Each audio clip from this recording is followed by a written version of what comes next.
سورۃ الکہف۔ بسم اللہ الرحمن الرحیم۔ الحمدللہ الذی انزل علی عبدہ الکتاب ولم یجعل لہ عوجا۔ یہ پوائنٹ میں نوٹ کرا چکا ہوں کہ آخری آیت کیا تھی؟ قل الحمدللہ، کہو قل الحمد للہ کے لیے۔ یہ آخری آیت تھی سورہ بنی اسرائیل کی، اور سورہ کہف کی آیت شروع ہو رہی ہے الحمدللہ الذی، گویا کہ اس حکم کی تعمیل جو ہے اس سے آغاز ہو رہا ہے سورہ مبارکہ کا۔ اس کو میں نے کہا تھا یہ انٹر لاک ہیں دونوں سورتوں میں، جیسے آتا ہے تورات میں کہ حضرت یعقوب اپنے بھائی عیسو کی ایڑیاں پکڑے ہوئے تولد ہوئے، یہ جڑواں پیدا ہوئے تھے دو بھائی عیسو اور یعقوب۔ عیسو بڑے تھے، یعنی بڑے اسمانی میں جو بھی ہوتے ہیں جڑواں میں جو پہلے جس کی ولادت ہو جائے وہ بڑا ہوتا ہے، چاہے 2 منٹ کا فرق ہو 5 منٹ کا فرق ہو۔ تو اس کی ولادت کے بعد پھر حضرت یعقوب کو عقب کہتے پیچھے کو، پیچھے آنے والا یعقوب، اس لیے ان کا نام پڑ گیا ہے کہ یہ پچھلا ہے۔ جو پہلا تھا وہ عیسو تھا، عیسو کے بارے میں کچھ معلوم نہیں کہ اولاد وغیرہ کدھر گئی، بہرحال وہ ایک علیحدہ بحث ہے۔ تو اسی طریقے سے یہ سورہ کہف جو ہے گویا کہ سورہ بنی اسرائیل کی ایڑیاں پکڑے ہوئے قرآن مجید میں وارد ہو رہی ہے۔ اس میں آپ دیکھیے الحمدللہ الذی انزل علی عبدہ، وہی اللہ تعالیٰ نے اللہ کے اپنے رسول کی جو نسبت ہے اس کو عبد نے نمایاں کیا ہے۔ کتاب نازل کی ولم یجعل لہ عوجا، اور اس نے کوئی کجی نہیں رکھی، قیما سیدھی، ٹھیک ٹھیک، روشن مبین، لینذر باسا شدید۔ اب یہ ہے لفظ جو بہت زیادہ غور کرنے کے قابل ہے۔ اس کتاب کے حضور پر نزول کے مقاصد میں سے ایک یہ بھی ہے خبردار کر دیں ایک بہت بڑی آفت سے۔ ویسے باسط جب واحد آتا ہے تو عام طور پر اس کے معنی جنگ ہوتے ہیں، جب جمع میں آتا ہے تو سختی، مصیبت، بھوک، فاقہ، یہ سارے بأسا۔ آیت البر میں بھی ہم نے پڑھا والصابرین فی البأساء والضراء وحین الباس۔ بأسا جب جمع میں آیا ہے تو فقر و فاقہ، تکلیف، مصیبت، اور حین الباس جنگ کے وقت۔ تو ان دونوں کو ذہن میں رکھیے، بہت بڑی آفت، بہت بڑی آفت، بہت بڑی آفت ایک جو ہے دجالی فتنے کی، دجال المسیح الدجال جو آنے والا ہے، جس کے بارے میں حدیث میں آتا ہے کہ کوئی نبی اور رسول ایسا نہیں نکلا جس نے اپنی قوم کو دجال کے فتنے سے آگاہ نہ کیا، اور پوری انسانی تاریخ میں دجال کے فتنے سے بڑا کوئی فتنہ نہیں، اور وہ ہر بندہ مومن کے امتحان کے لیے کڑا ترین جو ہے مرحلہ آ جائے گا، سخت ترین امتحان کر لیا جائے گا۔ یہ جو سختی ہے اس کی خبر دیتے ہوئے یہ سورہ مبارکہ نازل ہو رہی ہے، اور خاص طور پر اسے باسن اگر جنگ کے معنی میں لیں تو الملحمۃ العظمیٰ، کتاب الملاحم جو کہ آپ دیکھیں گے احادیث کی کتابوں میں پورا باب ہے کتاب الملاحم، اور اس کا تعلق بھی دجال کے ساتھ ہے، کیونکہ پھر دجال ہی کو قتل کریں گے حضرت مسیح علیہ السلام نازل ہو کر۔ تو یہ سارا مسئلہ جو ہے اس کی خبر دینے کے لیے قیما لینذر باسا شدیدا من لدنہ، گویا کہ یہ جو احادیث کی کتابوں میں آپ کو حدیث کے یہ باب ملتے ہیں، چاہے وہ کتاب الفتن ہو اور چاہے وہ کتاب جو ہے آثار قیامہ ہے، اس طرح کے جتنے بھی ہیں، اور کتاب الملاحم ہے، یہ گویا کہ اس کی شرح ہے لینذر باسا شدیدا من لدنہ، اور یہ ہوگا بھی خاص اللہ کی طرف سے، یہ آزمائش بھی، یہ دجال کا فتنہ بھی، یہ بہت بڑی جنگ بھی، جس کو آرمگڈون کہتے ہیں، کرسچین جو ٹریڈیشن ہے اس میں اس کے لیے لفظ آرمگڈون، ایک بہت بڑی جنگ ہوگی۔ ڈکشنری میں بھی آپ دیکھیں گے کہ خیر اور شر کی قوتوں کے درمیان اس دنیا کے خاتمے سے پہلے ایک بہت بڑی جنگ ہونی ہے جس کا نام آرمگڈون ہے۔ لینذر باسا شدیدا من لدنہ ویبشر المؤمنین الذین یعملون الصالحات، اور تاکہ بشارت دیں وہ ان اہل ایمان کو جو نیک عمل کرتے ہوں، ان لہم اجرا حسنا، کہ ان کے لیے ہوگا بہت اچھا بدلہ، ماکثین فیہ ابدا، اور وہ اس میں رہیں گے ہمیشہ ہمیشہ۔ یہ جو دجالی فتنہ ہے اس کے ساتھ ایک خاص مناسبت ہے سورہ مبارکہ۔ احادیث میں آتا ہے کہ دجالی فتنے کے اثرات سے بچنے کے لیے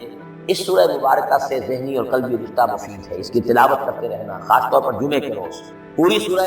کہف، ورنہ یہ کہ کم سے کم اس کی ابتدائی اور آخری آیات ان کی بڑی اہمیت ہے۔ دجالی فتنہ اصل میں کیا ہے سمجھ لیجئے کہ ایک تو ہے دجالی فتنہ بالعموم، دجل کہتے ہیں فریب کو، جیسے کہ کوئی نبی نہیں ہے وہ اس نے فریبی لبادہ اوڑھ لیا، نبوت کا دعویٰ کر رہا ہے، وہ دجال ہے۔ تو اس طرح کے تو حضور نے فرمایا ہے کہ 30 دجال پیدا ہوں گے، انہیں میں سے ایک ہمارے زمانے کے اندر جو ہے یہ غلام احمد قادیانی بھی تھا، وہ دجال تھا جس نے کہ اعلان کیا کہ میں نبی ہوں جبکہ وہ نبی نہیں تھا، تو فریبی بنا ہوا جس نے کہ ملمہ اپنے اوپر چڑھایا ہوا ہے۔ اسی طریقے سے دجالی فتنہ یہ جو ہے اس پوری دنیا میں اس وقت جو فتنہ ہے وہ یہ ہے کہ مادہ پرستی کا اتنا غلبہ ہو چکا ہے ذہنوں کے اوپر، افکار کے اوپر، لوگوں کے نظریات کے اوپر، لوگوں کی اخلاق کے اوپر، لوگوں کے اقدار جو ہیں، ویلیوز جو ہیں اس کے اوپر، کہ وہ آخرت کو بالکل بھول گئے، اللہ کو بھول گئے، اسباب کے اندر گم ہے، مسبب الاسباب سے ظہور ہو گیا، دنیا ہی دنیا ہے، آخرت کو بھولے ہوئے، مادہ ہی مادہ ہے، روح سے کوئی سروکار نہیں۔ یہ ہے بالعموم جس کا نام دجالی فتنہ ہے کہ حقیقت کے اوپر پردہ پڑا ہوا ہے، آخرت پر دنیا کا پردہ پڑا ہوا ہے۔ یہ دنیا جو ہے در حقیقت کیا ہے؟ وَمَا الْحَيَاةُ الدُّنْيَا إِلَّا مَتَاعُ الْغُرُورِ، یہ دھوکے کا سامان ہے۔ اصل زندگی کو اس نے ڈھانپا ہوا ہے. ہم نے یہ سمجھ لیا کہ زندگی یہی ہے، اسی کے لیے بھاگ دوڑ محنت صبح و شام، اسی کے مستقبل کی فکر ہے، لیکن اصل زندگی اس کی فکر ہے. باقی ایک دجال جو ہے جو آئے گا وہ معاملہ احادیث کے اندر بھی بڑی طوالت کے ساتھ ہے اور اس میں کافی پیچیدگیاں بھی ہیں، بعض چیزیں جو ہے ایک دوسرے سے کچھ مختلف بھی ہیں، اس میں پھر اہل علم کو بہرحال مطابقت پیدا کرنی پڑتی ہے. میں نے جہاں تک اپنی کوشش کی ایک رائے تک میں پہنچا ہوں، لیکن ابھی میں اسے بیان نہیں کر رہا ہوں. بہرحال دجالی فتنے کی خبریں موجود ہیں بہت شدت کے ساتھ، اور اس صورت کا پڑھنا جو ہے اس میں بہت مفید ہے. اس صورت کے مضامین دجالی فتنہ بالعموم سے کیا تعلق ہے وہ تو اس دورہ ترجمہ دوران کے اس کے دوران بھی آپ کو معلوم ہو جائے گا، لیکن اس کے جو خاص بڑے مباحث ہیں، خاص طور پر یہ کہ ایک ہمارے بہت بڑے عالم ہوئے ہندوستان میں اس صدی کے آغاز میں مولانا مناظر حسن گیلانی، انہوں نے اس میں باقاعدہ کتاب لکھی ہے، آپ کو مل جائے گی بازار میں بھی، اصحاب کہف کے جو کا معاملہ سورہ کہف کے مباحث ہیں ان کے. میں نے اس کو اپنی ایک تقریر کے اندر کسی خطاب جمعہ میں سورہ کہف کے مضامین کا خلاصہ بیان کیا تھا، جس کا عنوان ہے دنیا کی حقیقت. ظاہر بات ہے تفاصیل زیادہ جو ہے وہ میرے لیے ممکن نہیں ہے کہ اس دورہ ترجمہ کے دوران بیان کر سکیں. وَيُنذِرَ الَّذِينَ قَالُوا اتَّخَذَ اللَّهُ وَلَدًا، اور خبردار کر دے ان لوگوں کو جنہوں نے کہا کہ اللہ نے بیٹا بنایا. یہ ساری دجالیت جو ہے اس کی جڑ کیا ہے؟ مسیحیت، جو موجودہ مسیحیت ہے، جو حقیقت میں مسیحیت نہیں ہے، پالزم، جس کی بنیاد تسلیس پر ہے کہ اللہ کا بیٹا بنا دیا حضرت مسیح علیہ السلام کو، اور انہیں کفارہ بنا دیا تمام جو بھی مان لے ان کو ان کے گناہوں کا، پیشگی معافی ہے ان کے گناہوں کی جو حضرت مسیح پر ایمان لے آئے. اور نمبر 3 شریعت ثابت کر دی، اور نمبر 4 سارا اختیار جو ہے وہ پوپ کے ہاتھ میں دے دیا گیا کہ تم جو چاہو جس چیز کو چاہو حلال کرو، جس چیز کو چاہو حرام کر دو. ان چیزوں نے مل کر نفس مذہب کو اس قدر قابل نفرت سے بنا دیا کہ یورپ کے عوام کے اندر مذہب کے خلاف شدید نفرت پیدا ہو. چنانچہ اس کے بعد جب مسلمانوں کے زیر اثر وہاں پر علم پھیلا ہے، ہسپانیہ کی یونیورسٹیوں سے علوم اور فنون جو ہے یہ فرانس اور اٹلی اور جرمنی کے نوجوان آتے تھے اور وہاں آ کر وہ قرطبہ اور غرناطہ اور طریقہ کی یونیورسٹیوں سے پڑھ کر جاتے تھے. تو ان کے زیر اثر جو ایک ریفارمیشن شروع ہوئی،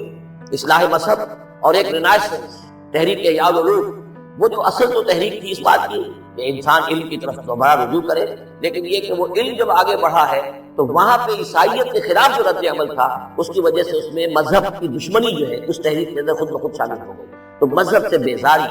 روحانیت کا انکار، آخرت سے بالکل بے پرواہی اور کا بھی انکار، اور خدا ہے یا نہیں ہے اس سے کوئی سروکار نہیں، یہ جو اس تہذیب کے اصل میں اثرات بنے ہیں سارے، یہ اسی غلطیوں کا یہ اثرات ہیں، نتائج ہیں کہ جو عیسائی مذہب کے اندر جو یہ تحریفات کر کے جو غلطیاں کی ہیں. اس کو یہاں کہا گیا ہے